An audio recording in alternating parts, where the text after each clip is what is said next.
which will be taking part in the Africa Confederation Cup. This is the Europa League, the equivalent of the Europa League.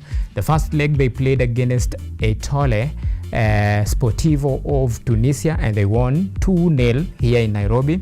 The return leg will be tomorrow on Sunday against one of the most decorated teams in Africa continent. I'm talking about 2 times champions, the Confederation of Africa Cup champions, and 1-time CAF Champions League champion. So you can imagine the team that this Nairobi United will be facing.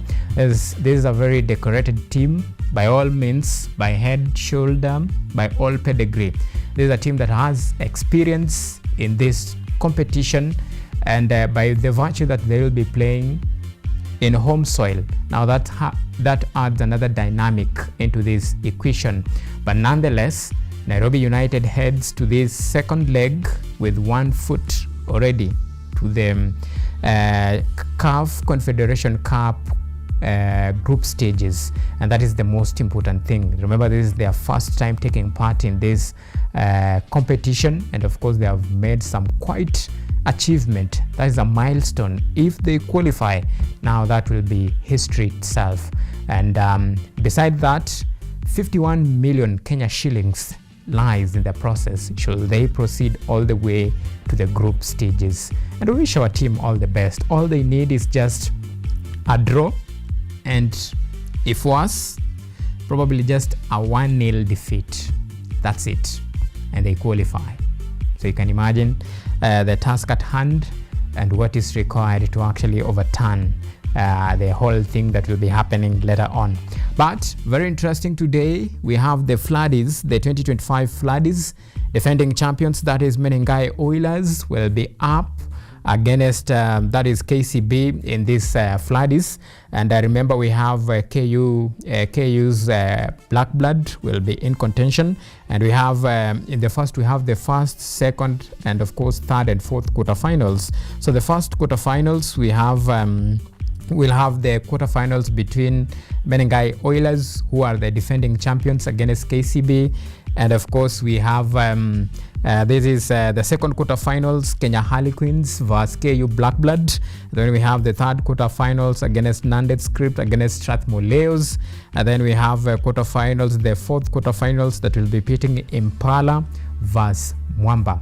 Remember, we'll be bringing you update and of course inclusive insight as this particular the 2025 Floodies unfolds. Remember, this particular tournament was supposed to be played last weekend, but because the nation was mourning the death of former Prime Minister Raila Odinga, it had to be rescheduled, or rather to be postponed to this particular Saturday.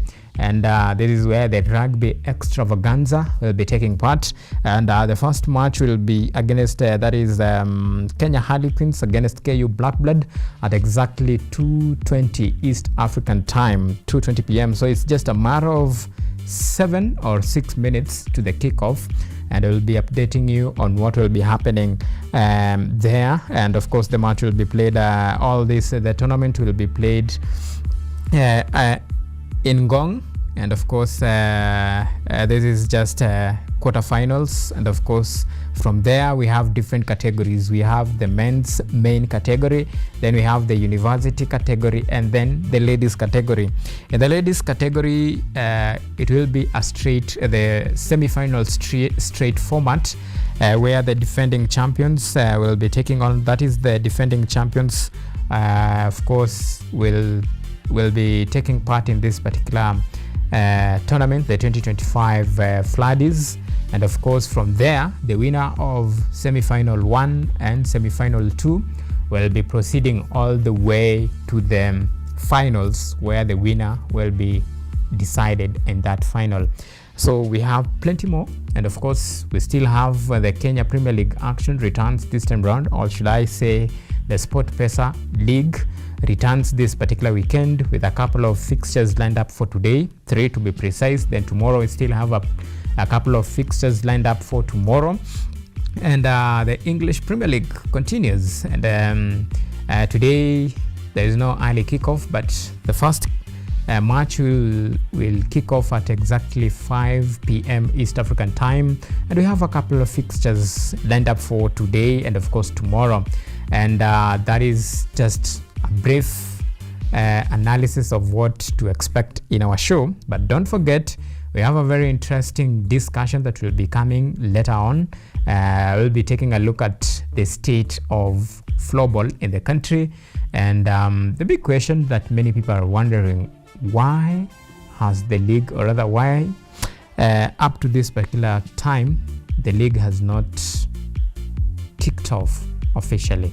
Well, that is the 2025-2026 Kenya Federation Floorball League has not begun yet. So what is happening in this the Floorball Federation, and why the delay? So those are some of the discussions and of course some of the insight that we'll be trying to explore. And of course I have a very amazing guest who will be joining me in the set just to give us an in-depth analysis, and of course just to try and bring us up to speed with the latest unfolding in this very crucial sector. But first thing first, now let's take a look at some of the stories that will be forming the basis of our show today.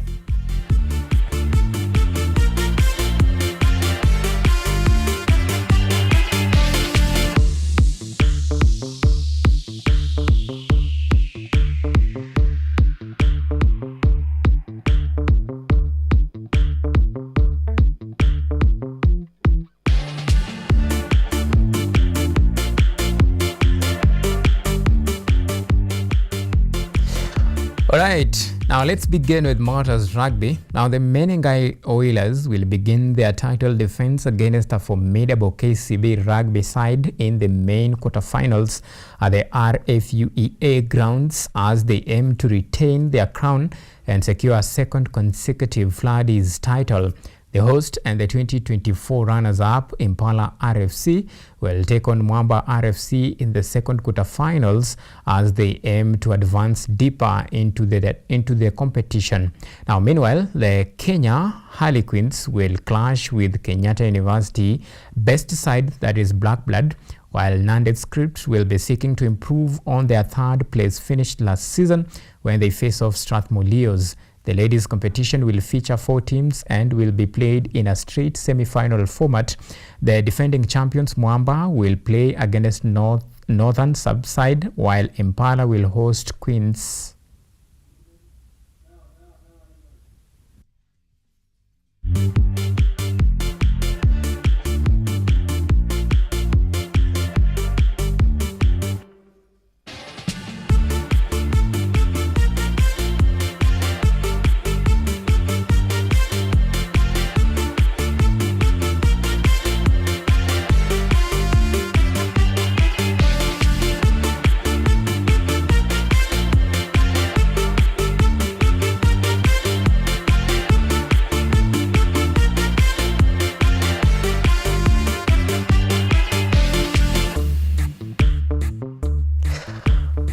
Alright, now from Martyrs Rugby, let's now switch gears to Martyrs Football.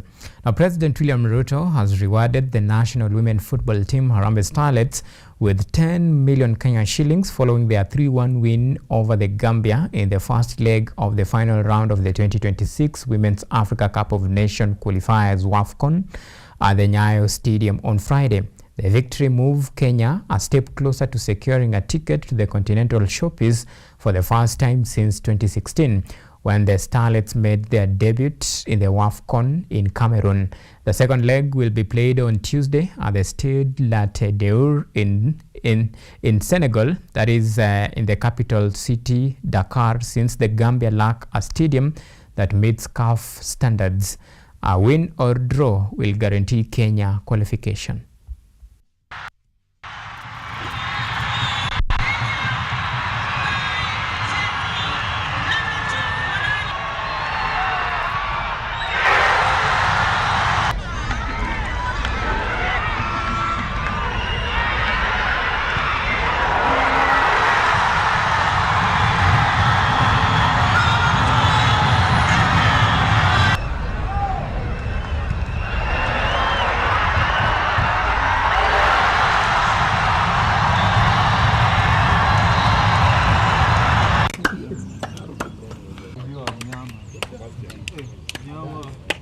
It wasn't part of the preparation.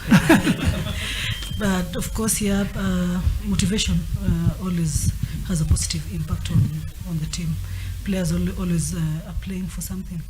And if they get a promise from the 001, it's a big thing. And they're also looking forward for it. Apart from that, the girls are motivated to win. They're motivated to win because they want to play the next WAFCON. It's been 9 long years. It's going to be 10 by 2026 when the WAFCON will happen. So there's that urge and hunger to qualify for WAFCON. To be a champion, you need to have champions in your team. So it's a good inclusion that we have 3 of the players who participated in the WAFCON qualifier for the 2016. And it's also a good motivation to the others. They are speaking about it. They're speaking about the advantages and why we need to qualify. And they're also ready to do it for the second time. Wonderful, wonderful, wonderful. Those are amazing goals from our super amazing players, the Harambee Starlets. You can see the quality, the caliber, and of course the contribution of both experience and of course the newbies. And those are some of the tactical changes that Coach Beldino Demba actually made during this Women Africa Cup of Nations qualifiers against the Gambia. Well, we do hope that probably some of this exemplary and of course brilliant performance that we witnessed during this qualifier will be replicated in the return leg that will be played on Tuesday, because this is football at its best. When you see ladies scoring very amazing goals, beautiful goals, then it's a sight to behold. What a moment to be alive, to witness this quite magical moment from our women team, the Harambee Starlets. Now from matters football, now let's switch gears to some other sporty action. Now, the wave of Nyali Beach came alive as Kenya successfully hosted the Africa Open Water Swimming Championship for the first time, making a historic milestone for the sports and the country's aquatic calendar. The 3-day event held from 21st to 23rd October 2025 at Early Bird Beach, Coca-Cola Luxury Resort, attracted 9 African nations and 85 elite swimmers, setting a new bar for continental competition.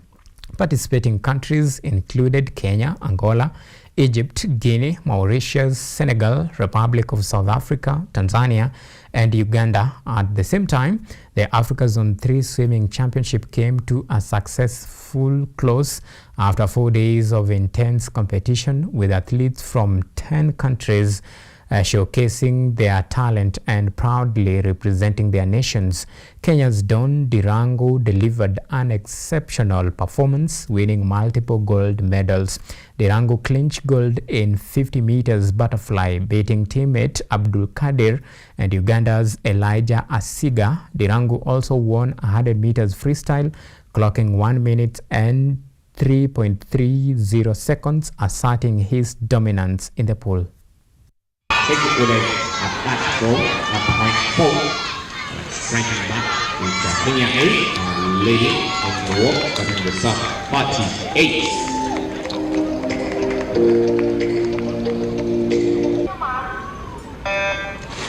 With part of 48 as the fastest time so far. Great, you hit a good start. Charles Lady for 7. I hadn't. Baxter is our primary event. Primary event of the 50 Baxter. Finishing in the final stage, the gold medalist for Timon Baxter. Trying to come back on track. Yet another goal. And sitting in late number 5, Real Break. To finish 6th last year on Timon Baxter. And will be finishing as well as the medalist here.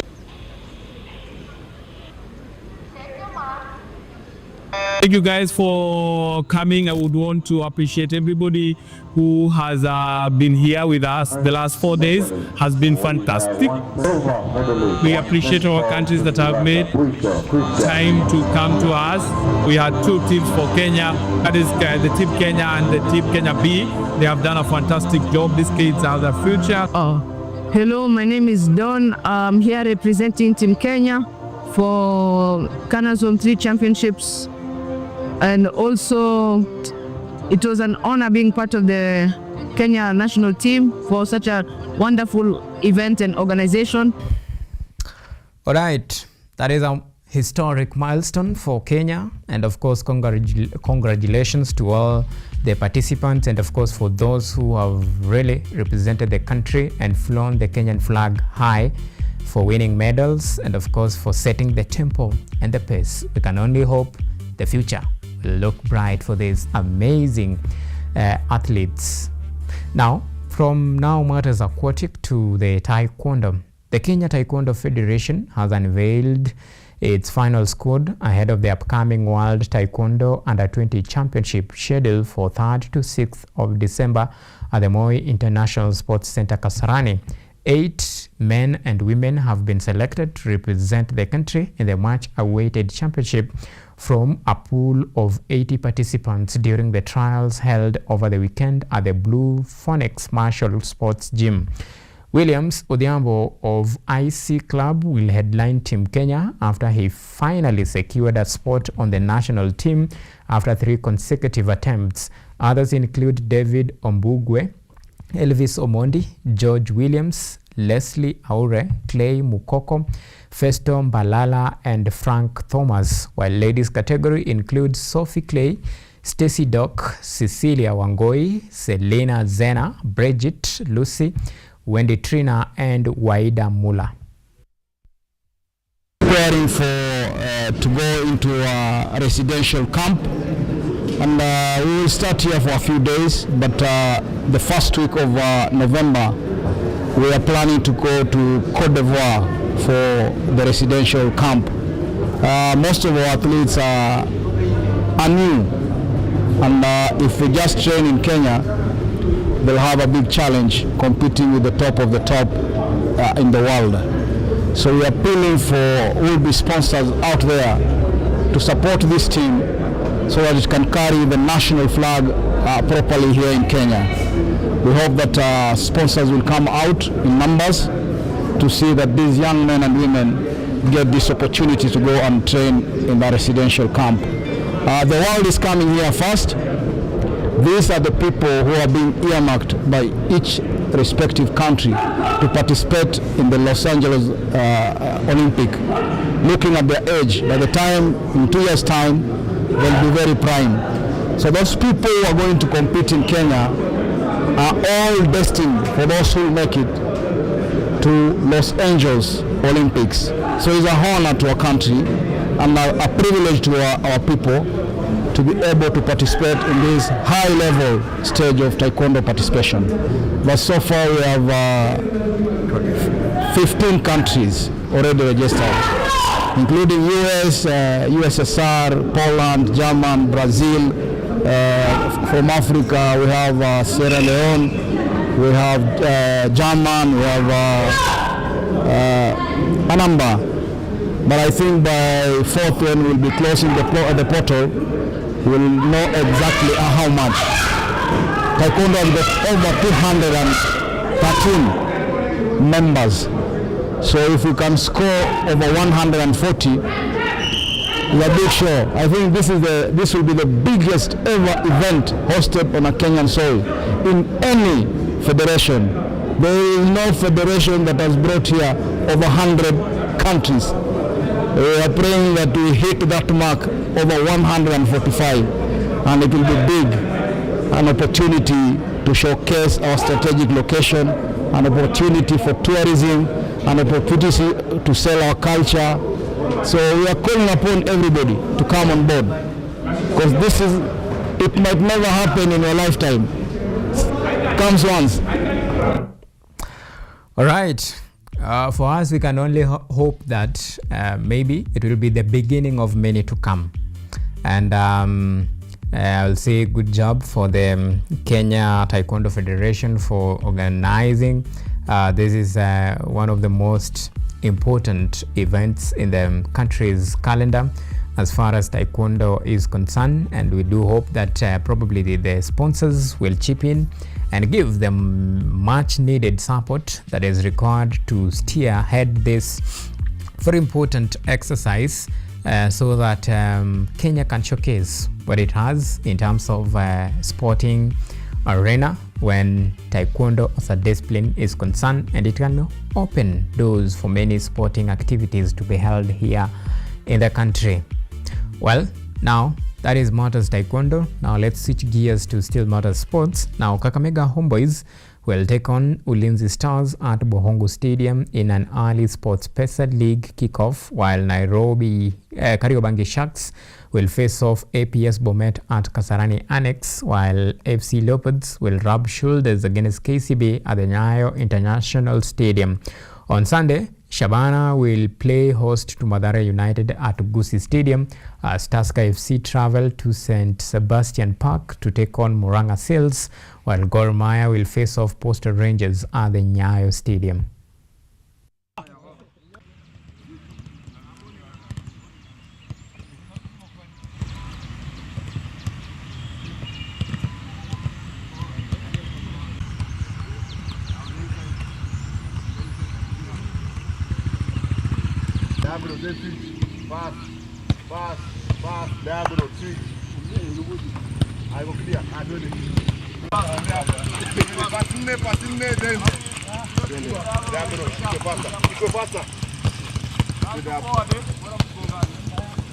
Nice one.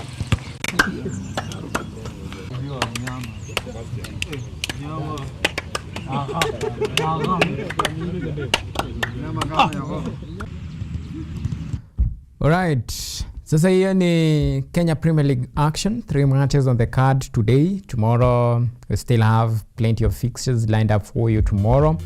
And remember, still, even this league was postponed to allow the burial of the late former Prime Minister Raila Odinga.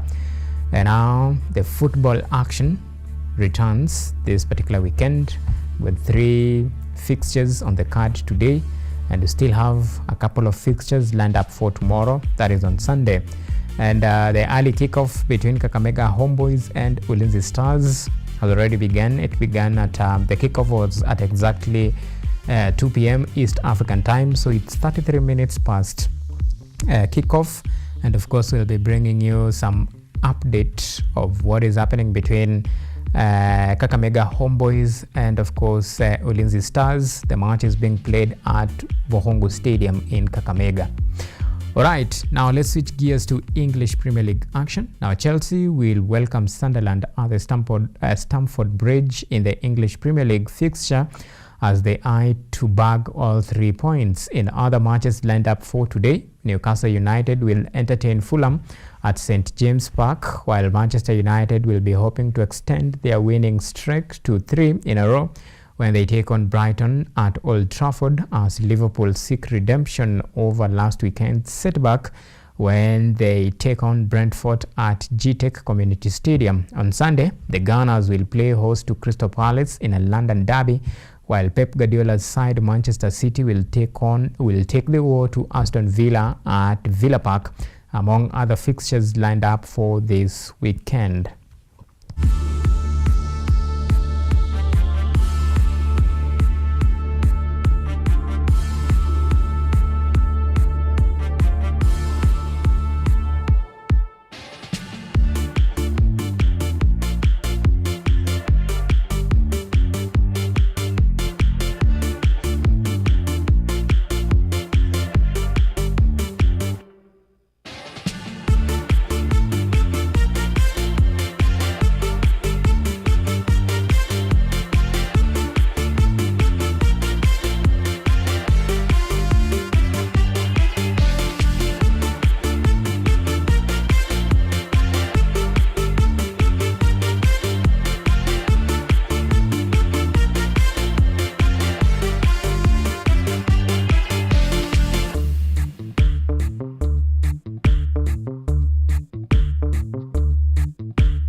right, and that is water open, the Africa Open Water Swimming Championship that concluded. Remember, we had the senior overall results, and of course, in terms of ranking, in terms of the countries, and of course, the overall ranking, number one was South Africa with 144 points, followed by Egypt with 86 points. Kenya was third with 33 points. The junior overall ranking results, Egypt led with 140 points, followed by South Africa 110 points, Mauritius at third with 34 points, then Kenya fourth with 26 points. Junior relay, that is 4 kilometers, South Africa won gold, Egypt silver, Kenya settled for bronze. In the senior relays, Egypt won gold, South Africa silver, Kenya settled for bronze. Now that is Team Kenya medals for the seniors 4 kilometers. Bronze medalist, we have Suleiman Mohammed, Bachelani Samir, Victoria Okumu, and Sarah Mawira. Those are the Kenya senior medalists in the 4 kilometers bronze medalist list. Now the juniors in the 4 kilometer medalists, we have Joseph Ayan, Hamza Mohammed, Daniela Andaron, and Pendo Anampiu. Now those are the medalists in this category, and of course in terms of rankings, where Kenya actually sits in this the continental ranking, the final results for Africa Open Water Swimming Championship, and the overall winner was South Africa with of course 44 points, then followed by Egypt with 86, then Kenya was third with 33 points. Congratulations to Team Kenya, mumejaribu sana. Maybe in the next one, probably Apple number 2, number 1, si mbaya, but in work in progress. Anyway, now remember our question of the day, and of course we want you to talk to us. You can reach us on all of our social media platforms. We'd love to hear your views and comment in regard to our question of the day, where we are asking, what is your take on Harambee Stars' performance against the Gambia? What's your take on Harambee Stars' performance against the Gambia? Keep talking to us on all of our social media platforms. You can talk to us on X at KUTV_Kenya, at Auma Events. You can use the hashtag on the spot, and we'll be sure to sample all of your feedback during and at the tail end of our show today. Give us your insight about Harambee Starlets' performance. Remember, they won 3-1 against the Gambia in the first leg that was played at the Nyayo National Stadium. The return leg will be played in Senegal, in the capital city of Senegal, that is in Dakar.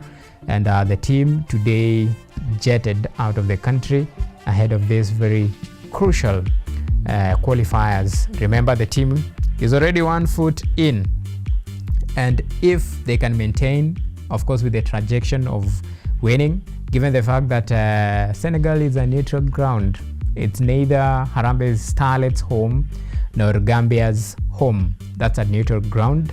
But either way, if Kenya can maintain the lead, or even if the team can just hold the Gambia to a draw, then they've already qualified. And that is a milestone. It's a history.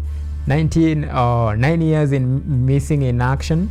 By the time you are playing this, the 2026 Africa Cup of Nations, it will be 10 years. What a story, and what a perfect way to actually qualify. Remember, they have a motivation, and that is 1 million for player if they qualify. Yesterday they were given 10 million in that for their win against the Gambia. So you can imagine, they have the motivation, they have the will, they have the power and everything. They have experience, tactical, a good coach, a blended version of players, experience, and of course the newbies. They have what it takes, and they have their prayers. Sisika wa Kenya. Now let's take this very short break. When we come back, of course, we still have much and more lined up for you.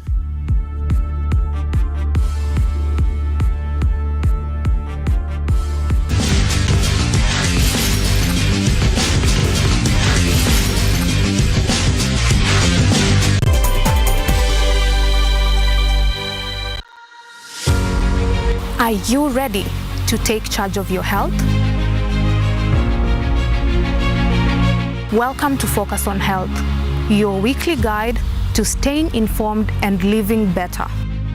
Join me every week as I sit down with trusted medical experts. Gynecology is basically a field concerned with mainly the female genitalia.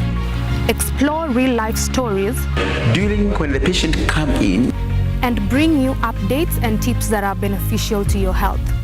Because health isn't just important, it is everything. Tune in to Focus on Health every Thursday at 7:30 p.m. only on KUTV. I'm your host, Kandia Marian, and I'll see you then.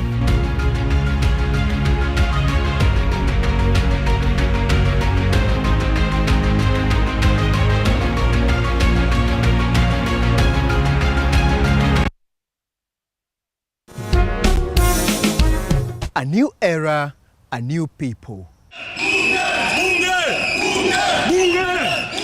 This is the Law Matters Show.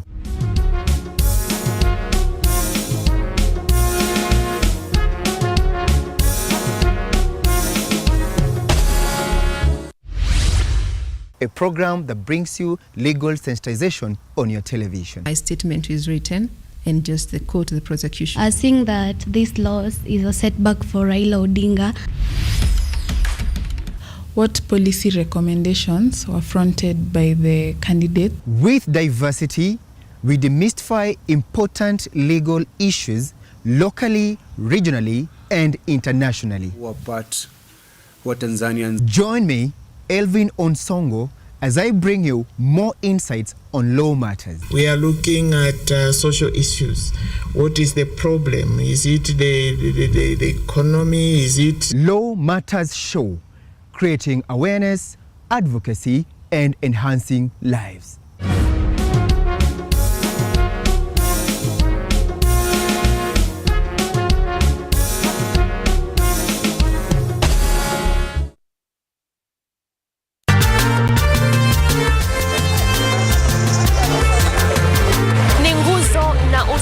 Jamii. Kupanda shuka, akawa tuzo, ukakamavu wake, ukatii na kumfanya mwenye bidii. Kwa machozi na makeke, akabaini jinsi ya kuwini. Huyu ni mwanamke ngangari, kwa jinsi alivyo ng'ari-ng'ari. Mimi ni mwanamke mwake. Usikose kutazama kipindi cha mwanamke mwake, nami Caroline Kimwele.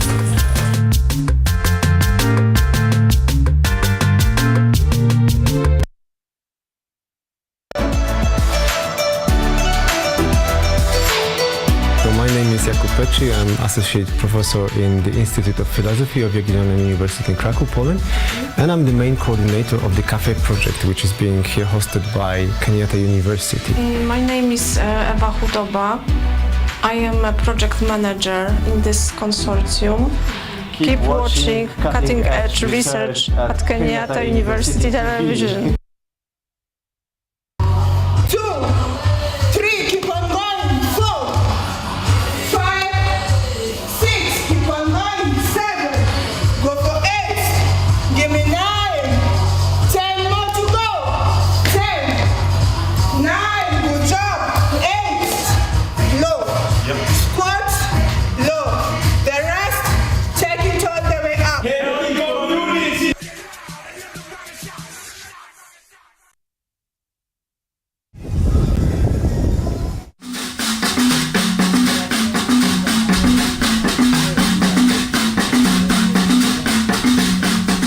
Ninakukaribisha rasmi kwenye mitindo ya kipwani, kipindi kinachokuza utamaduni wa kipwani, nikikuletea mazungumzo ya moja kwa moja na wataalamu, vyakula vilivyopikwa na kukorombezwa, viungo mwake vya kipwani, ngoma zetu za asilia za Kimijikenda, bila kusahau tarabu na chakacha. Yaani wanawake Uswahilini watakuwa wakinengua na kuzungusha viuno kama Mapanga Boys za Trekta ndani ya mitindo ya kipwani KUTV, ukiletewa moja kwa moja kutoka Salama Bling Beach Resort kila Jumamosi saa 10 jioni na Jumapili saa 4 usiku, ukiwa nami mtamu wako zaidi ya asali. Mimi naitwa Waridi Tamu. Mpenzi mtazamaji, usipitwe na matamu.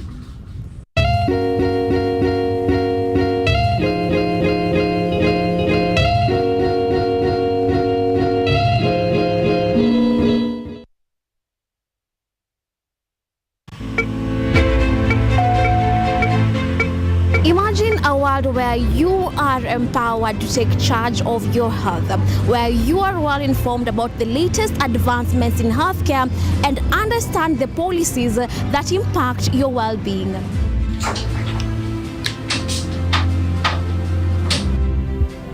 Get ready to take charge of matters your health as we bring you a blend of weekly health features that engage professionals from across various medical fields. When do you decide as a patient, do I need to go see the doctor? We are at a stage where we are seeing all this manner of chronic illnesses and we wait until we get a disease and then is when we go ahead. From the most mundane to the complexities that perhaps seem overwhelming, we got you covered. In terms of the factors that might be attributed, there are hereditary factors that means it could be genetic, so that's one factor. But there are other factors as well, like nutritional deficiencies. So some vitamins such as folate have been identified to be a factor in this. Our mission is to break down intricate health topics into understandable and actionable insights. Join me, Yvonne Kimuma, every Wednesday 9 p.m. on KUTV's News at 9, where your health is our priority.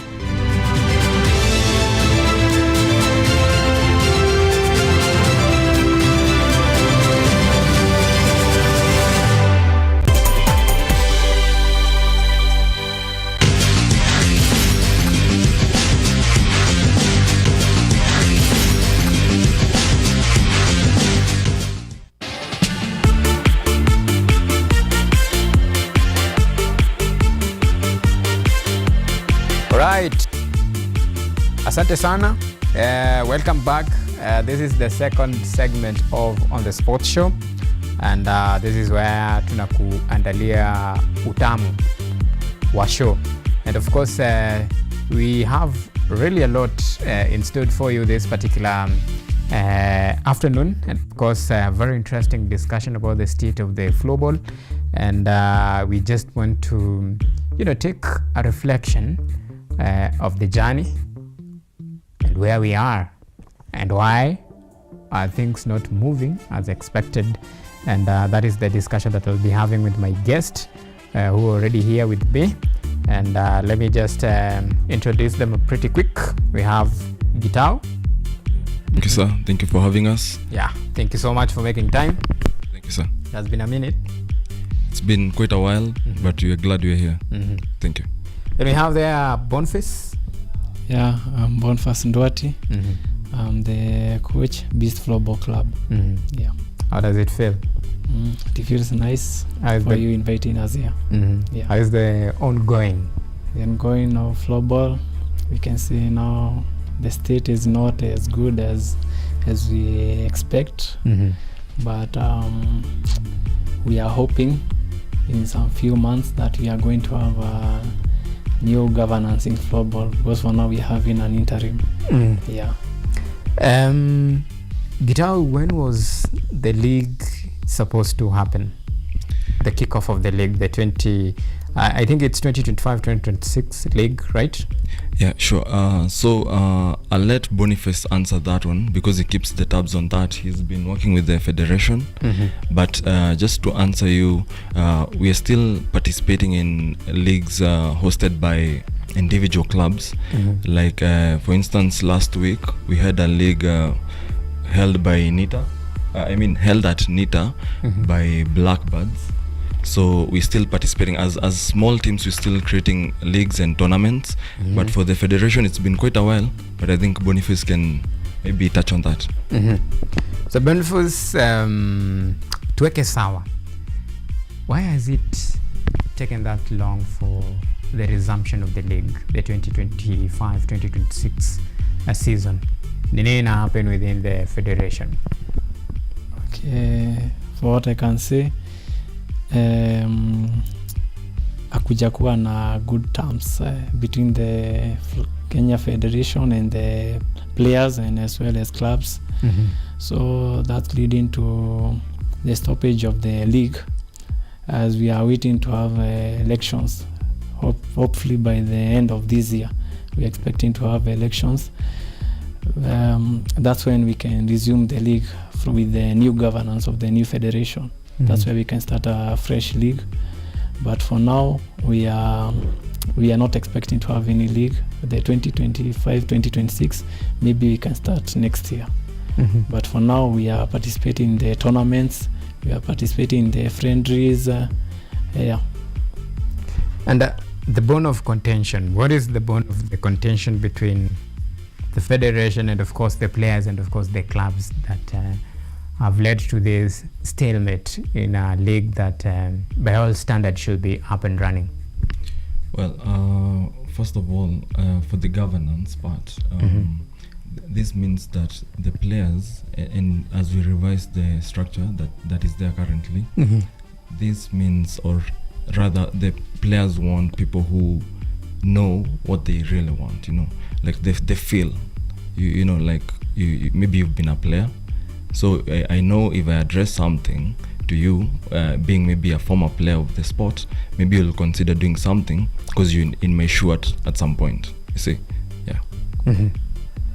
And Boniface as a coach, well, they plan out, calendar of events from the resumption of the league. I believe it's something that was already in the calendar, the resumption until abruptly it was halted.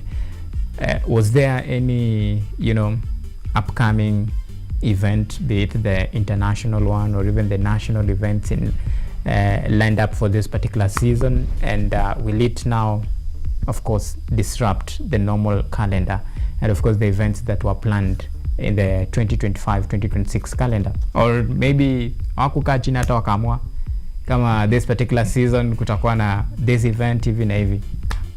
What is going on? Kunaenda aje mpangilio? Okay, for what I can say, there was this issue of the national team. National team was to participate in Burkina Faso for the African Cup, AFCON, for the floorball, but it didn't happen. The reason being the issues from the government, because there was supposed to be elections with the federations. I think that was they were given a date by the government when they were supposed to have the elections. But for the floorball, they hadn't complied with they hadn't complied with the government what they are with their requirements. So that led to the Kenya floorball team, national team. They didn't attend the tournament. So after then when we had issues, then when we decided that we are supposed to have the elections. So that's where the matters arised. So there was nothing to happen unless we had elections. Yeah. And the lack of compliance, why has it taken so long for the federation to comply and hold these elections, which is very critical aspect? So why has the federation taken that long? Just to double on that, you see, now there are some people, we don't say they're greed in power, but you see, change has to happen. Yeah, regardless of maybe your preferences as a person or as a leader, changes has to happen. But there's some people maybe trying to hold on for the seat maybe longer than expected, or there's some other people who maybe still don't want to let go of their leadership. But either way, change has to happen, and it will happen soon, because once it happens, that's when everything else in floorball aligns. Yeah. And from you interact with the players, when you have a very important international assignment like the Africa Cup of Nations, that was supposed to happen in Burkina Faso. For the players, that is a very important assignment and an opportunity for you to showcase what you can offer and to down the jersey and represent the country. Now, with the news that now Kenya is not participating, how was the general mood between the players? Did they feel frustrated that they have been denied an opportunity to at least maybe showcase what they can offer and even, grow their career in terms of playing for the nation and, of course, if possible, winning something for Kenya? So the mood generally, from the time the news came, the players will not, or rather Kenya will not take part in this Africa Cup of Nations Floorball Championship. Did they feel demoted, or what was happening within the players? How is the mood? Yes, for the players, you have to be frustrated being denied the opportunity like that, playing for the national team. So our players got frustrated, and that's why after in the interim government we are having right now, we had a baraza for the floorballers. That's where we went and discussed all the issues, all the matters arising in floorball and what we are supposed to do. So with the government, that's why we decided that we are going to change on the leadership. So whoever was there in the previous governance, we are not going to elect them again, because most of them have been there for more than 10 years. So now we are going to give a chance to other people. Yeah. And also, just to touch on that, players are also happy that change is going to happen in the governance, because now there'll be like change of maybe how things work, and maybe they're going out to be heard more. So still there's some excitement about the change of governance. Yeah. And what is the criteria for this change? Does it mean that the current crop of leaders will not vie for the available slots, or what's going on? Or it's a wave of change and that's it? Is there a mechanism to bar them from vying? Yeah, so that's what we are discussing on, because we had a meeting, and we are going to look on that, because that's the main issue we are having right now. We don't want the current one to vie for the positions, so that we can have a new leadership where we can have fresh things to start. Because for the past 10 years we can just say there was a minimum change. So we are hoping the new leadership, we are going to have a change that we can all see. Yeah. And Gitao, does it mean you'll have to relook at the constitution? Because what does the constitution say about the floorball when it comes to the leadership structure? Does it give a framework and a term limit that one can serve, or now it's back to the drawing board now to restructure and see if maybe you can amend some few things to now put the house in order? Well, the constitution is there, and like Boniface was saying, we did have a sit down with all the players and under the baraza, and I feel like if changes are going to be made in the constitution, even as we continue maybe growing the sport and all that, but yes, it will have to be revised, but there's no set time limit for governance. But you see, also, if people don't want you to buy, you see, now we are like electing people. It's like a popular vote system. So if people don't like you, then you're out. But that will have to be revised. Yes. Okay, so what I can say about the constitution, the term limit was stated to be 4 years. Now you can see the governance that was there, they had more than 4 years, non-renewable. Yeah, 4 years. After 4 years, we do another fresh election. Fresh election. Yeah. So if you vie for fresh one, you can be re-elected again. Yes. What is the maximum term limit that you can serve? The two terms. Yeah. Have they served 2 terms, or the election was just held We had once? only one elections from the start. Why? We didn't have another election. That's why we are saying that we had most of the issues with the federation, with the leadership we are having right now, because we are denied a chance to have elections. Like for now, for the elections to be done, it have to be done by the county associations. But for now, for the floorboard, because we have not complied with the most of the county associations, we are going to have elections with the clubs and institutions. The three positions of the chairman, secretary, and treasurer. The three of the officials from each club are the ones who are supposed to do the elections. So that's why we are insisting on the clubs to register with the county associations and also with the register in the national. Yeah. And make me understand this. Yeah. Since the government gave directives for the federation to hold its election, does it mean until that election is done, that is the only way the federation can actually get government support? Does it mean that way? Yeah. So in floorball, you can see, I think after floorball, they re-elected the new officials that were there. I think after 2 months, now the government said that all the federations have to do the elections. So I think for the floorball, they assumed because they had done election 2 months earlier, they don't need to do another election. So I think that the compliance that we didn't have, so that we can comply with all the requirements of the government. Yeah. So they had already done an election. Yeah. But there was no elections, but that was the renewal. I think it was a renewal of the form of the officials. There were some slots that they were added for the treasurer, the secretary, but for the chairman and the secretary general there was no change. I think the elections was done amongst them. So because having the chairman and secretary general, I think you can just elect the other. So who elected them? The officials from the federation. They nominated themselves. So it was not. The election was not done in a proper manner, the way it should, the way the constitution dictates. Yeah, sure. All right. Yeah. Okay.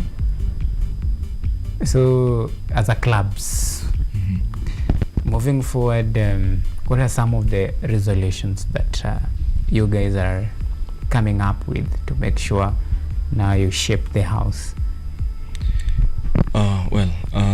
As clubs, first of all, Boniface has mentioned a very important point where he was saying how we are currently trying to comply with county governments to start maybe floorball and other sports in counties.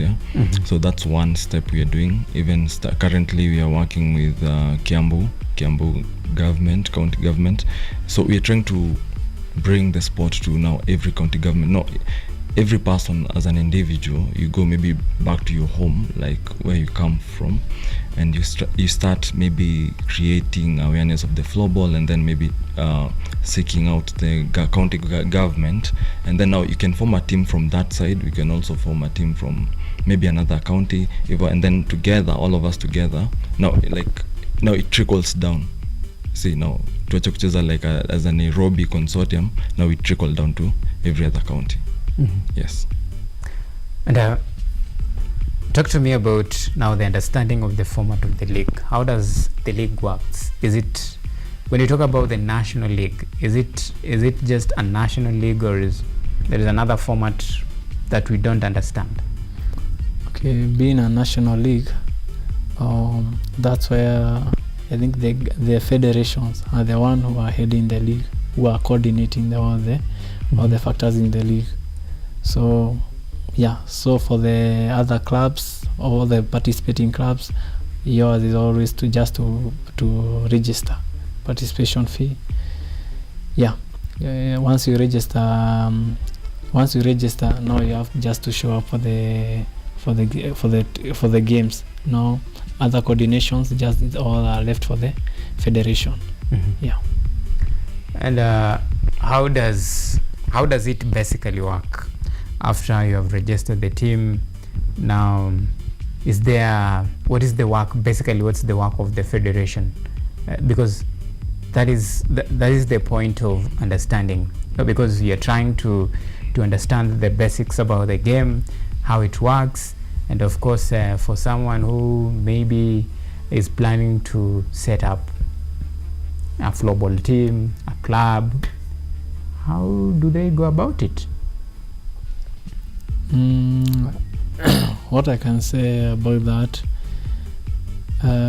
for the federations, for the year work, how they are going to assist the clubs, maybe the rewards after the tournaments. That's where we can see that they are awarding either the trophies. But for now, we are hoping that we are going for the baraza that we had. People suggested that now we can get the awards like floorball sticks, either the balls, equipments. Once we get equipments as the awards, and also the trophies, and maybe cash prize. That's how you can motivate most of the teams, most of the clubs. That's how you can motivate most of the players to start their own clubs. But with the challenge of equipments, that can alter the change of floorball. Yeah. And just to reckon that, the main obligation of the federation will be, the main work will be making sure that clubs and teams do get the equipments at affordable prices or donations. That is in one of the resolutions that you guys have made. Yes. All right. And now, because we are talking about the state of the floorball in the country, well, now that based on this discussion, it's like things are not really moving in the right direction as it should be. Now the question is, after now soul searching, and of course and at the end of the day, you have realized that a lot need to be done. Now, other critical stakeholders in this sector, how will you propose now moving forward how these particular sports should be run and governed? And when it comes to things to do like the basics, like getting equipments, the federation, first of all, the goodwill between the federation and the government, how is it? When it comes to now the critical player, that is sponsors, what is the game plan? Well, let me start with the sponsorship part. First of all, we are still campaigning for the sport widely. We're still working with institutions from Montessori levels to tertiary institutions, and also privately. We also have for the sponsors part, we're also trying to work with the county governments, hoping that they will maybe have a budget allocated to the sport. And also for the new and to that question that you asked, I think this goes to what we expect of the new governance that's coming on board. And one of the things that we expect them to do is helping us as floorballers, maybe like Boniface was saying, when we have like tournaments, there are the awards, because like awards bring people, they bring numbers. Also, the federation should also help us bring sponsors to the events. So that's how I can answer your question.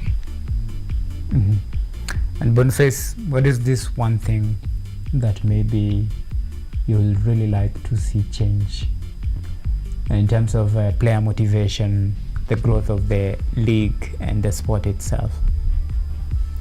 I think once we can have a good leadership, I think most of the things can move smoothly, because of the challenge that we can see right now we are experiencing. Also for the equipments, we can see right now we are getting equipments that they are very expensive, they are costly right now. So if we can get governance that will be able to make sure that we are going to get equipments at an affordable prices, I think that can really help the growth of floorball, and that can make a very big change in floorball. Yeah. Talking about equipment, just point to us roughly by figures in terms of now the format of play. how many players do you have like in a normal setup? Okay, for a club or in general? In general. Yeah.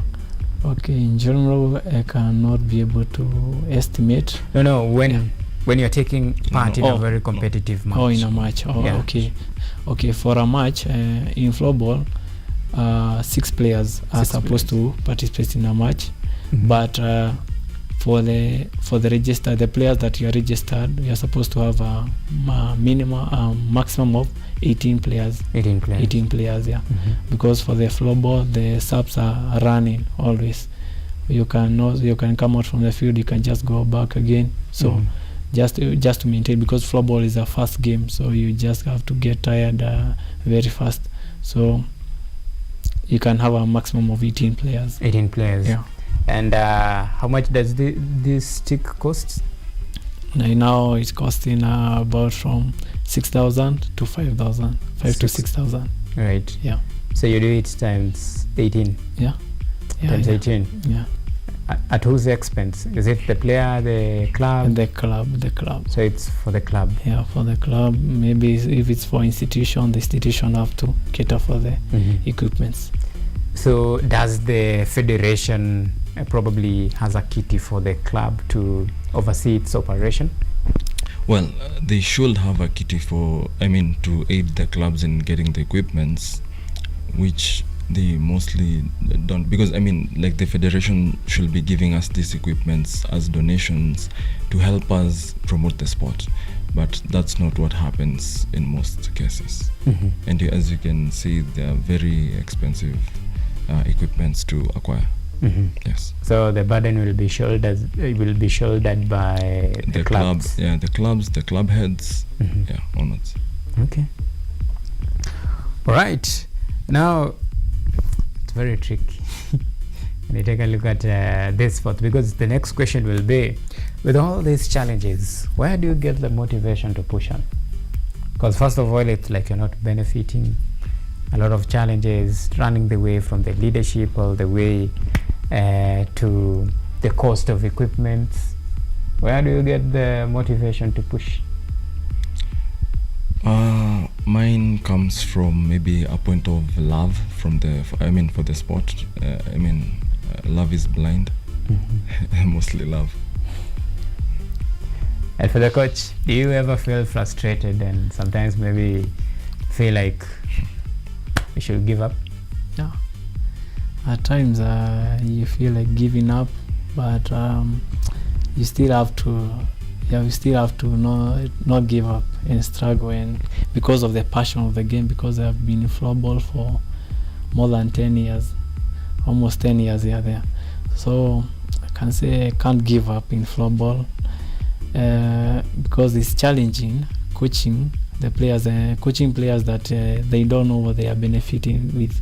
Maybe people want to see something tangible, but for that you are not getting that thing, so it is challenging for me. But I always appreciate we have players, those who are understanding, and also for the Beast Club we have an opportunity. We have a sponsor. We have someone who is sponsoring us, so yeah, we are appreciating that. Maybe having tournaments, maybe it's paying for us the registration fees, so that slows down the burden of the club, which is an advantage. Yeah.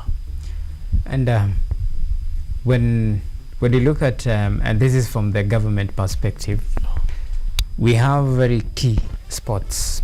I don't want to say key sport, but the major sports in the country that receive a lot of attention, funding, and of course it's well known. Number one on the list, we have football, we have athletics, we have another one, rugby there, and a lot. When you talk about football, rugby, well, you know how it is when it comes to funding. Yes, challenges are there, but at least there is something for them. And you can see the last time when the country was hosting CHAN 2024, the players were motivated, some kind of rewards. Yesterday, our ladies, the national women teams, Harambee Starlets, 10 million for them. with a promise, if they qualify, each player will receive 1 million each. When you look at, actually it's discrimination against sports. What probably, in your own assessment, how will you clarify between those sports that receive major attention and this one that really struggle from the very basics? And what lessons can you learn? What is it that those other federations are doing that probably you guys are not doing to attract this level of sponsorship and attraction that it needed, and of course the support? I know kuna support, but maybe inaweza kuwa not enough as you guys would want it. Well, I feel like currently in our age as floorball, in our duration as floorball in the country, we're still coming up. We still have those teething problems where maybe we don't have that much recognition. But I feel like if we continue pushing ourselves as floorballers, with love for the game, I just feel like in a few years we'll get there also. Yeah, we just need to push more. Yeah, so I think the motivation is a better part in game. So that's why you can see how the players in football, they are motivated because they knew at the end there was cash. So I think in floorball, if you can get government support like that, I think players can be more motivated, and also we can still look in sponsorships from the other brands, big companies. I think that can help a lot in growing of the game, also in the marketing of the game, because you can say floorball is not a common game known like the other games like rugby, football, but we are hoping in some few years to come it will be a known game by most of the people. Yes. And mkienda hizi international competitions, after mmeshinda, maybe hata kama mmekuwa number 2, number 3, do you guys get kakiti thank you for your service, for flying Kenyan flag high? Kuna ka package mali you guys? No, I can say for now we have never received something of that kind of appreciation, seeing that Kenya have been most of the championship in most of the AFCON. They are number 1. Most of them have been number one twice and number 2 for one time, and we didn't receive that much. Maybe a thank you, but we are still not giving up. That we know maybe in some time in future good things will come. Yeah. And now that hakuna ka thank you package, and you guys mko in a process of restructuring, and of course mna try to put your house in order to make sure things move smoothly. In terms of this now, the reward package, we call it the motivation aspect of it. What is the plan in your discussions, in these Kamkunji meetings that you guys have, as you look forward for good leadership and of course the best way to steer ahead this federation? Is this part of the plan? This discussion, is it part of the plan? I'll let Boniface tackle that one. I'll just pass it to Boniface. Yeah. The part of plan? Yeah, it's part of plan. Yeah, you can say we are planning that with the new leadership that we are expecting to have. I think they should focus on making the games to be commonly known, get more sponsorship. I think that's the only thing that can help us. Yeah. Okay. Yeah. The rapport na serikali, how is the rapport? You guys may build a good rapport when you go to that office and say we have 1, 2, 3, this is what we can offer, hapa ndo tunahitaji. Do you guys maybe mambo yenu wenda smooth ama? No, you see, that's where the good now that's why we need a new governance, a good governance now. You see, like that's one reason as to why we also need a good governance, because you see, it will be hard for me as a player to go to, you know, to the government office, you know, like the Ministry of Sports, maybe try pitch this, while we have like a federation. We should have like a very active federation that's able to pitch such things to the government. Yes. All right, so guys, because we are running out of time, and the time tumekuwa allocated to have this very important discussion for me, I can say it's an eye-opener discussion about how going forward mambo na roll ball, I mean floor ball, sorry, lakini nyinyi ni maneighbor. Yeah, cousins ndio.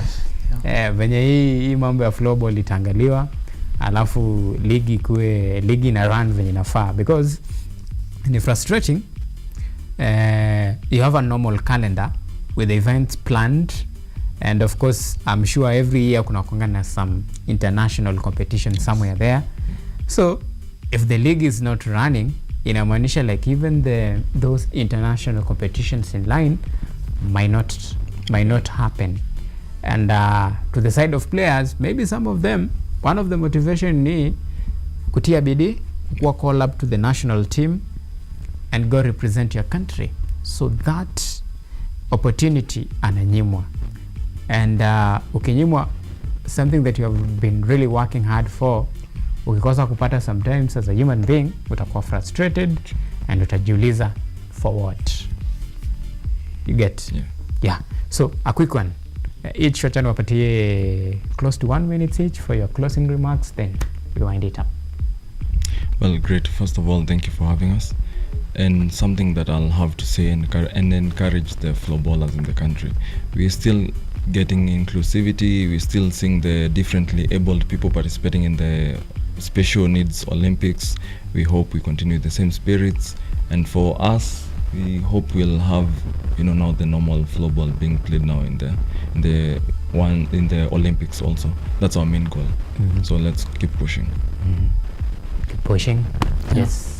Okay, for me now, what I can say is that we hope for the best with the new leadership that we are expecting to have, probably by early next year, that we can structure good things and that we benefit the players. And also I request that for the well-wishers there outside, those who can help the other clubs, that can be also advantageous to the teams. Also say thank you for those who have been with the teams, also our players, and also our sponsor with the club. So, and also for the institutions that are supporting their teams. So that's a good work. Yeah. All right. Asante sana. Thank you guys for this amazing discussion. Me tu kitu ninawambia, kweni fearless. Push for this. Don't be afraid to talk about the problems.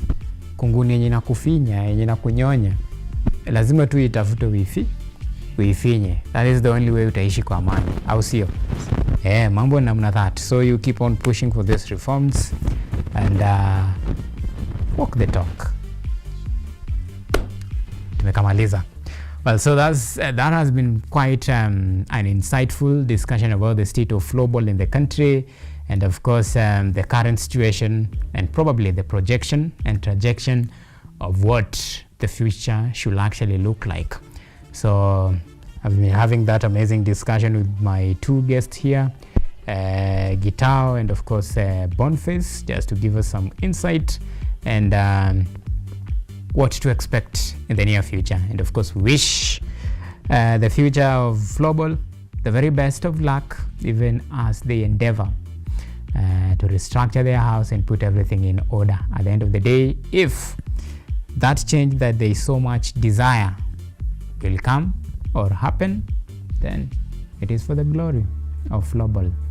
Now we are taking a very short break. Up next, it's football, athletics, and of course rugby analysis and everything in between.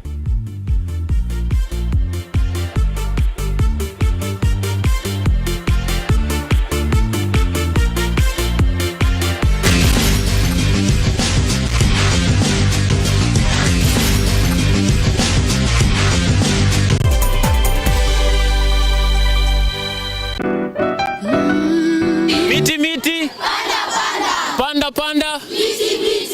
Our planet's future is in our hands. However, there is a threat to the brightness of this tomorrow. On EarthCheck, we share the challenges, the solutions, and the hope.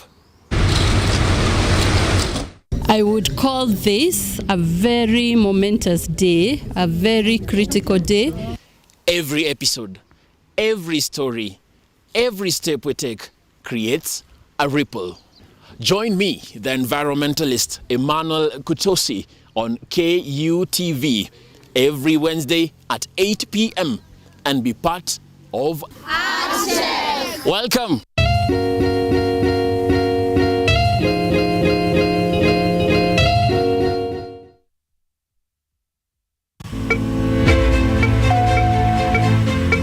Imagine a world where you are empowered to take charge of your health, where you are well informed about the latest advancements in healthcare and understand the policies that impact your well-being.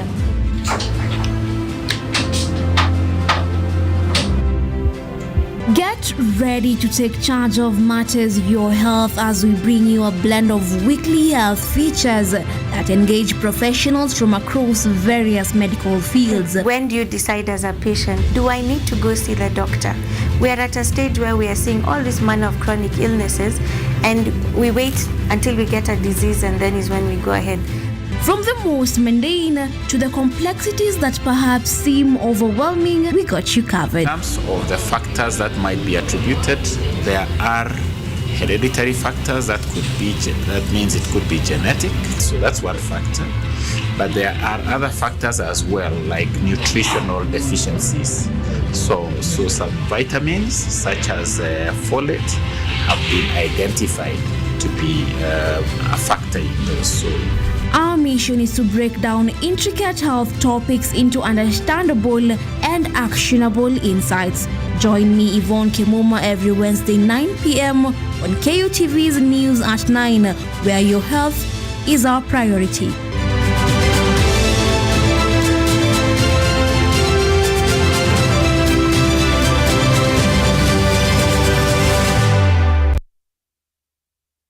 Are you an aspiring media practitioner, a graduate, or you just want to advance your skills in television production? Then welcome to Kenyatta University, where education meets innovation. KUTV, the premier university television station in Kenya, is now offering short courses in TV studio, field technical operations, and video editing. Through these courses, you will acquire hands-on skills on camera operations, media production, lighting techniques, audio-visual editing, and sound and visual control, and how to operate key equipment in modern TV control room. Enroll today at KUTV and discover your full potential in cutting-edge TV broadcasting.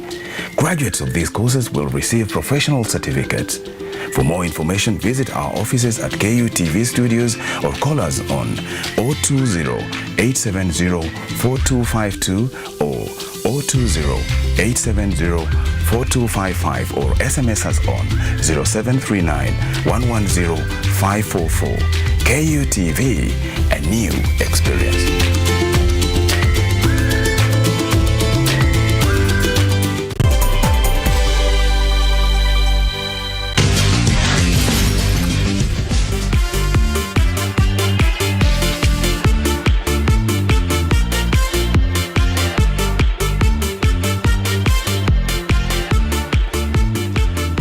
Alright, welcome back. This is the third segment of the sports show, and this is where we take you through some of the sporting actions review.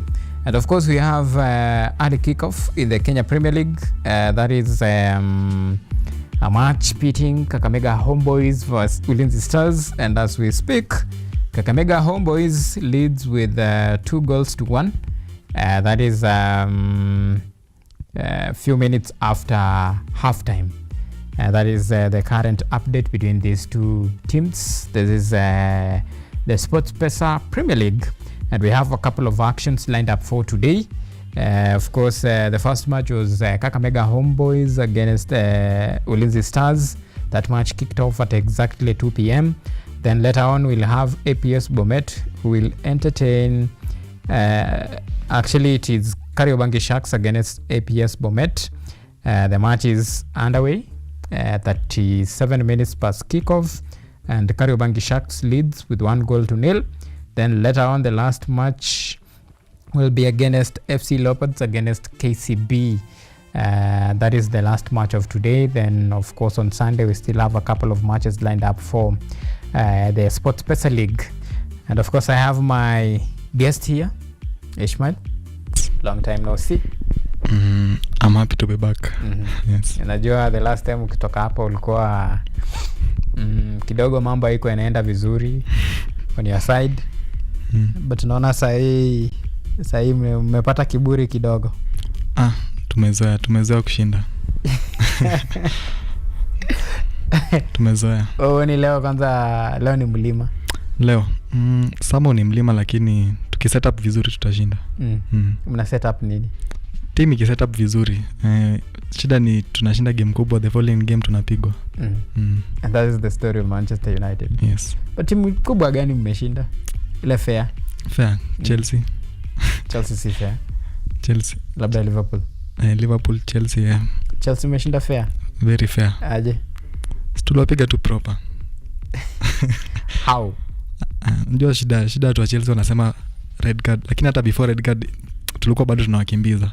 So ni ile tu like tuliamua tutulize tu pace kidogo. At least mrudi kwa game.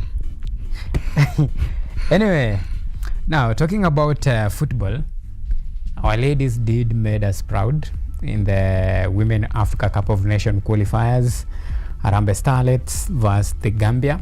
That match ended in 3-1 in favor of Kenya. Today the ladies traveled to Senegal. Actually, they jetted out of the country to Senegal today in the morning ahead of this very crucial return leg fixture. Well, your quick analysis about the performance, given the fact that coach actually blended experience and the newbies, and it's paid off. It was a gamble, but it paid off. So what is your quick analysis of that particular match, and what do you foresee in the return leg? Do you think maybe Kenya will march all the way and clinch this ticket? The likes of Fatamatu, Kante, watatutisha? What I can say is that yesterday Harambee Starlets, they really performed well, and it was expected since we were at home, and also they rallied the home fans to attend. What I can say is that it will be a very difficult match away. I know it's only a 2-0 lead, and if Gambia can make it 2-0, then maybe they can force the game into extra. I'm not sure, but I think the away goal rule stands. So I think it's a very difficult game, but if they can just concentrate for the full 90 minutes, yes, we can qualify for our second AFCON for the ladies. And it's been around 9 years, yes, since we last went there.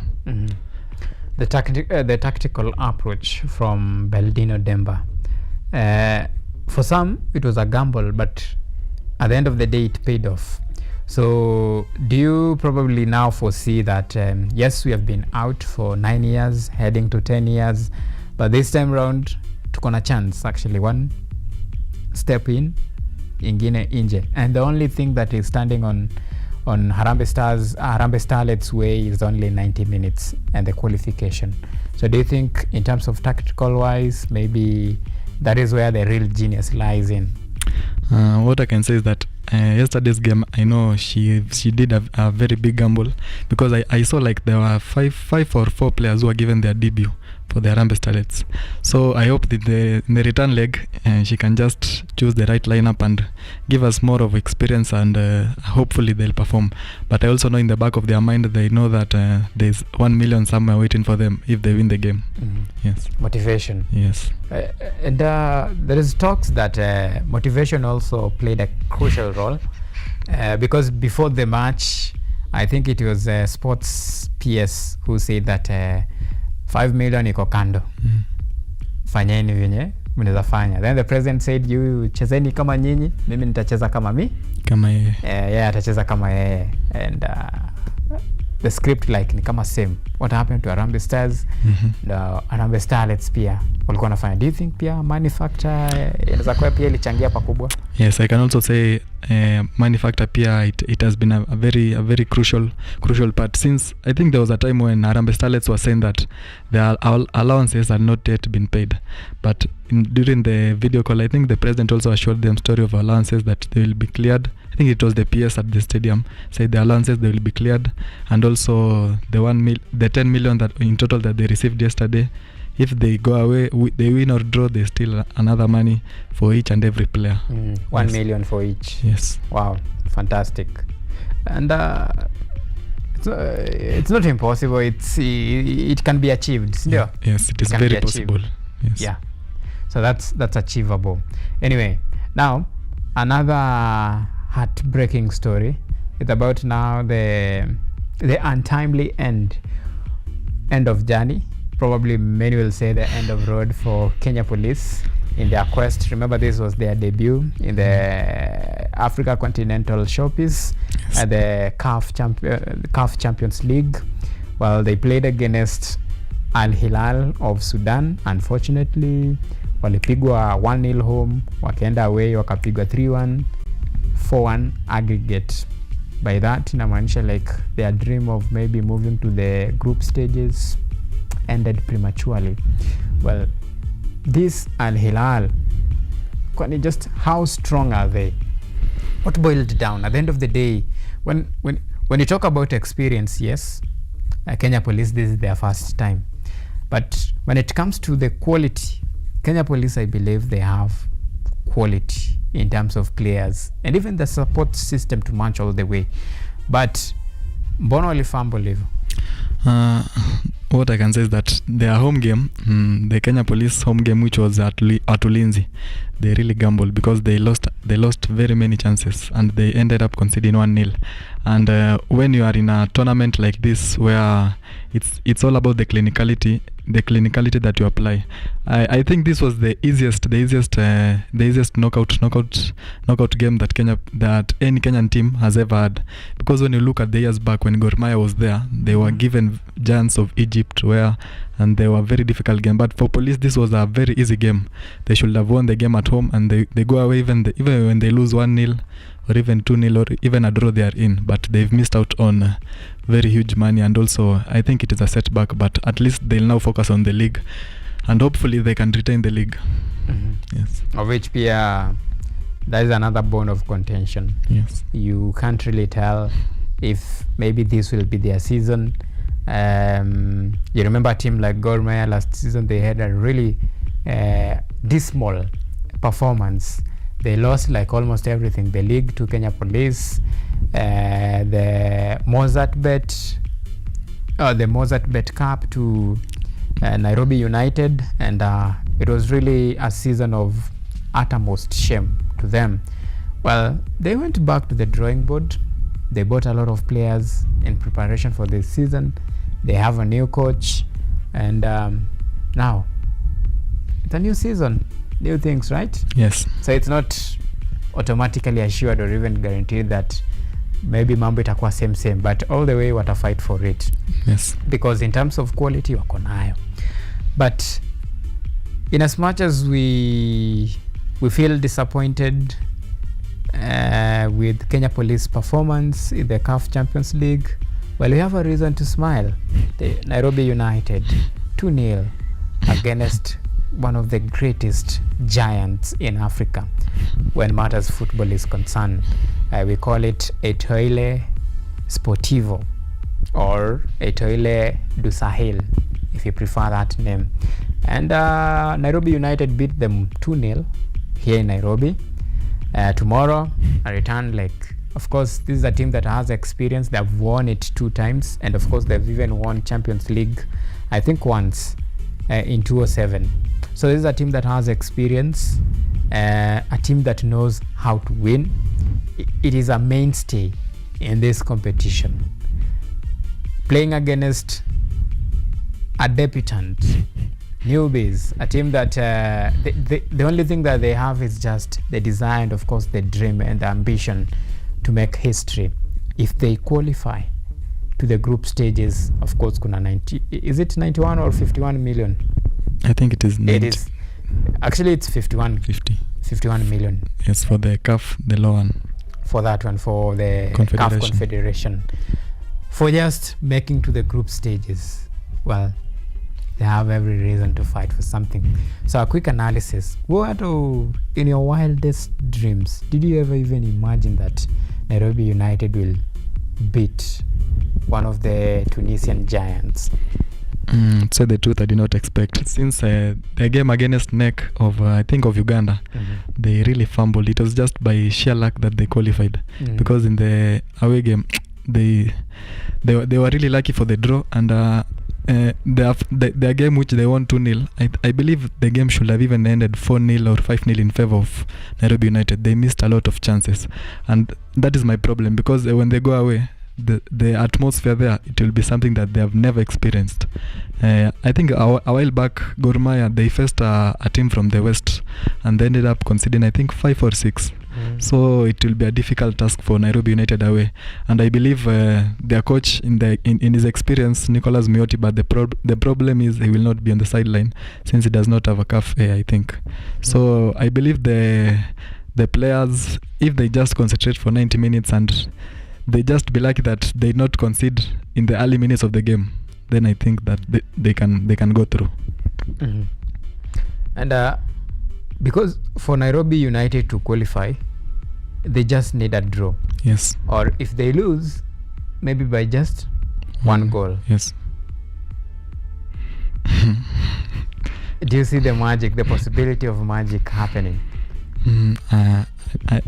And they say in football anything can happen, but yes, I believe they can qualify, but I know the atmosphere away, it will be very, very difficult. But if they can just maintain their concentration and they depend on their key players who can just deliver something, if Nairobi United manage to score the first away, I believe that they will qualify. But if they fail to win the spot, if they just score in the first half or in the early minutes, it will be a very difficult problem for Nairobi United. Yes. And for me, football, it's a game of slim margins, and of course football ni 90 and anything can happen. But sasa wao watakuwa in the hostile ground, enemy's territory. They'll not be welcome, and Eitole will be firing from all cylinders because they'll be playing for pride.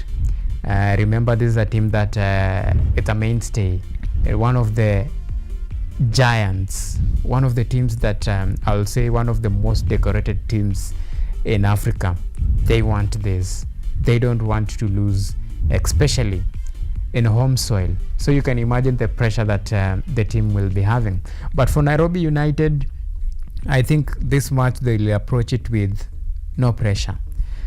I understand that everything is at stake, but they have 2-goal advantage, and the best they can do is just maintain the tempo, relax in front of provocation, make sure they keep their cool, they play football, they defend, and they remain disciplined. I think that is the only way they can punish the team. Nairobi United is a team that is comprised of very youngsters, very brilliant talent, a team that is, I think they are built on ambition. They are a very daring team. They want to try it out. They want to take the bull by its horn. They challenged Gor for the title. They walked away with it. There came the giant. They slain the giant. Now they are heading to the enemy's territory. Maybe they might surprise. They might surprise us and make history in the process. Beside history, there is another thing that is at stake: money. 51 million. Well, one thing about Kenyan's team, well, money is a factor and it's a motivation. And for me, that's why I feel like this team might qualify to the knockout stages, to the group stages. Now we'll make it history as their first season, their first participation in that particular tournament, na wafanye something that many teams imejaribu but ikashindwa. Meget. Yes. So for me, that's how I see it, because it's a team that is it's ambitious team, if you ask me. And nadhani history beckons. It's just a matter of time. Yes. A date with destiny awaits.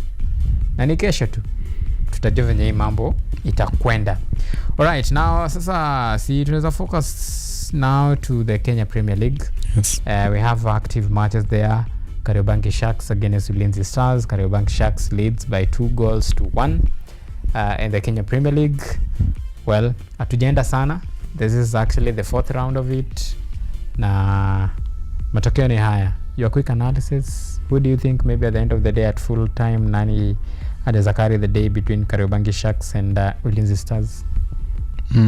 It is Kakamega Homeboys against Kakamega Homeboys and Ulinzi Stars. Yes, I just see Kakamega winning the match. Yes. Then another kickoff we have, which is Kariobangi Sharks against APS Bomet. It is a very easy game for Kariobangi Sharks considering their gameplay or their style of play. So I believe Kariobangi Sharks will just win the match, but 1-0 is not enough, because I think since the season started, the farthest they have gone is 1-0, and there was a time where they were crying that they are lacking goals, or they lack an experienced striker. But I think this is a game which they should just win it by 3-0, because APS is just their first season in the KPL, and I think they had just fired their coach a while back, so they are trying to find their feet back in the KPL. And Kariobangi Sharks leads by 1-0. Yes. Against newly promoted team. Of course, wamekuwa na very rude shocking, especially that is a very rude welcome. Wamepoteza like almost all of their matches. Yes. Since they were promoted, and now there's a team under pressure. So I can imagine the pressure the coach that will take the mantle of spearheading this team, the pressure that will be bestowed upon him to at least restore the team to its former glory. And many teams ikitoka championship ama national super league, their story, especially to the top flight league, haikuangi that a fancy one. You remember Shabana came after they dominated Super League, wakakuja waka really fumble their first season. Shabana Saindo ina find its feet right now. Yes. But their season actually after they really survived, because chances were wangeenda relegation during their first season of being promoted. But this time round tunaona wamerikindle their spark, and at least wanafanya some sort of magic, especially this season. Last season, end of season, they really tried. Yes. Wali come from far, I can tell you. Now walikuwa among the, I'll say the title contenders, but in as much as Kenya Police walikuwa already washapiga a milestone, but walikuwa somewhere walikuwa na try at least to close the gap between the top 3 teams. And that's what we saw. And this time round waka maintain na momentum na tempo yenye walimaliza nayo last season, ndo wakakari nayo this time round. APS Bomet, too early to judge them, ama their fate is already sealed? We can say it is too early to judge them, but it depends. Maybe by the time we reach match week 8, maybe is when you can say that their fate is sealed. But I think it's too early. They can turn around. They can turn around the tide. Yes. Good. Then I think another one, a big one, FC Leopards, KCB. I think that's the highlight of the day. Yes.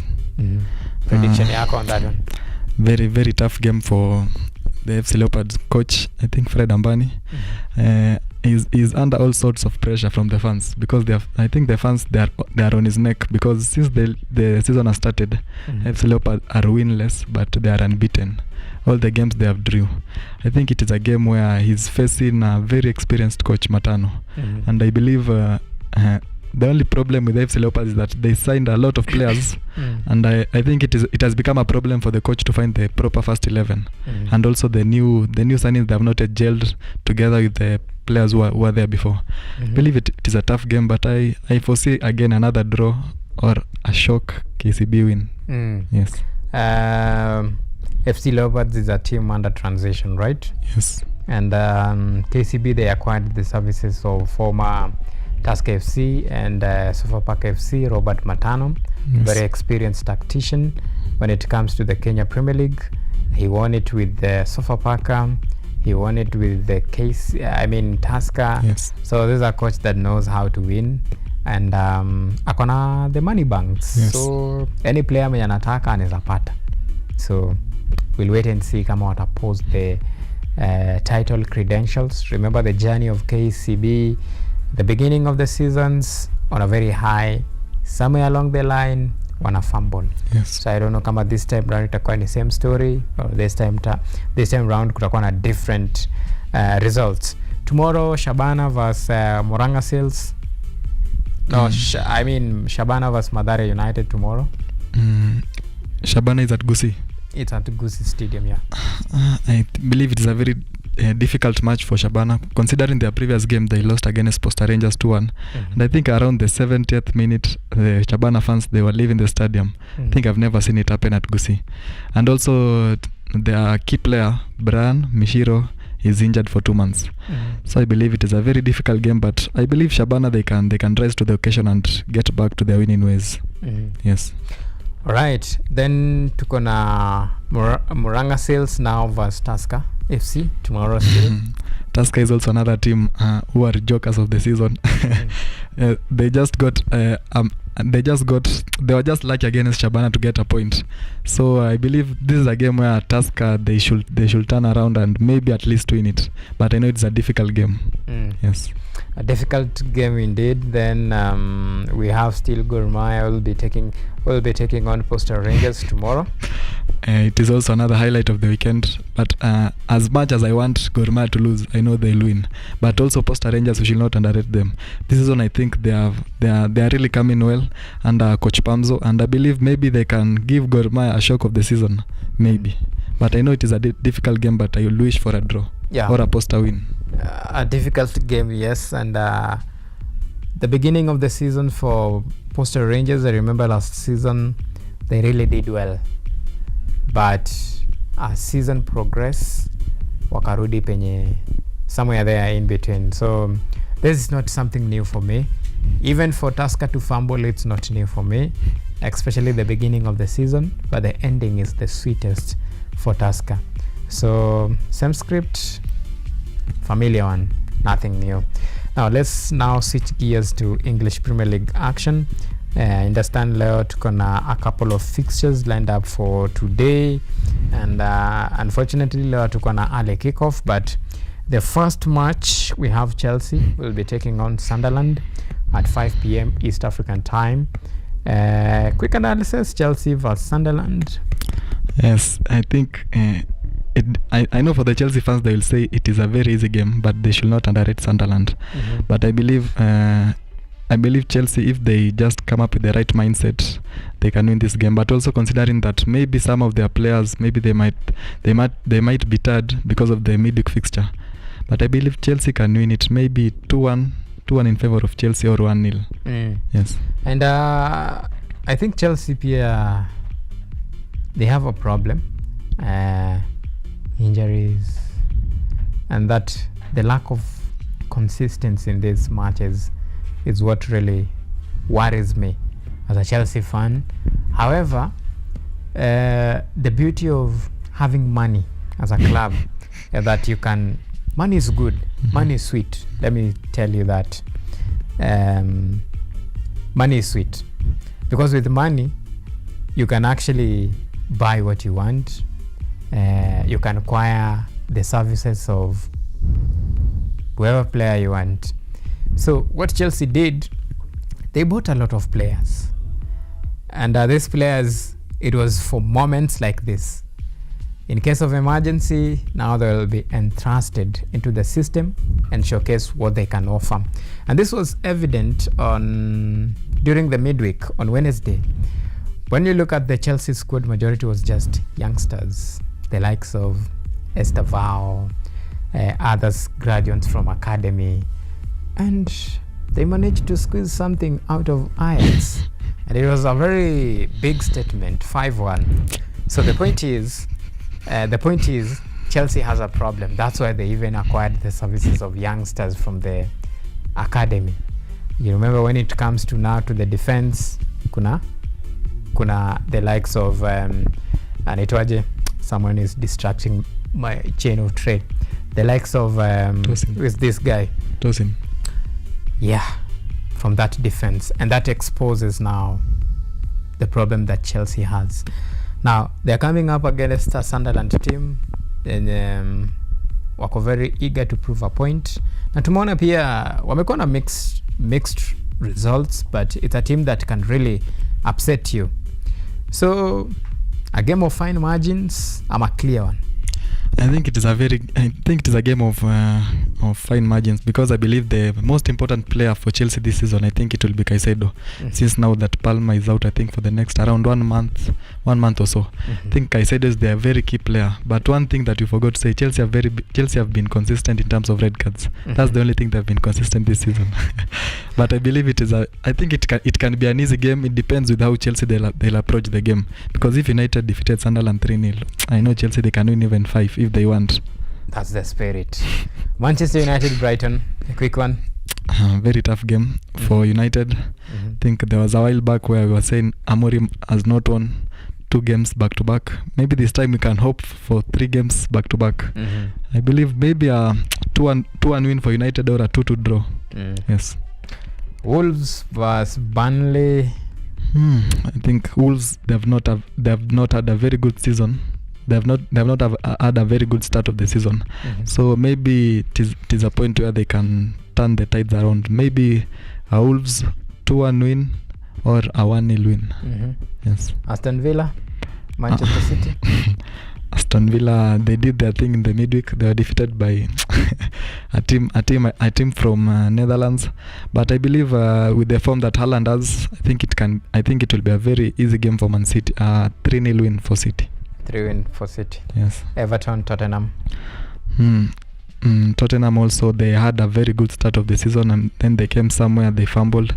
And also Everton, they have been a very hard team to crack while at home. So I believe a 2-2 draw will be good for Tottenham. A 2-2 draw for Tottenham. Then we have Bournemouth, Nottingham Forest. Nottingham, they have had I think 3 coaches this season, and we are only at game week I think 8 or 9. So first Premier League game for Sean Dyche. I believe maybe can get a win, a surprising win. Arsenal, Crystal Palace, a quick one, even as we wind up. Arsenal. Crystal Palace, I believe they are unbeaten. No, they are defeated by some certain team a while back. When?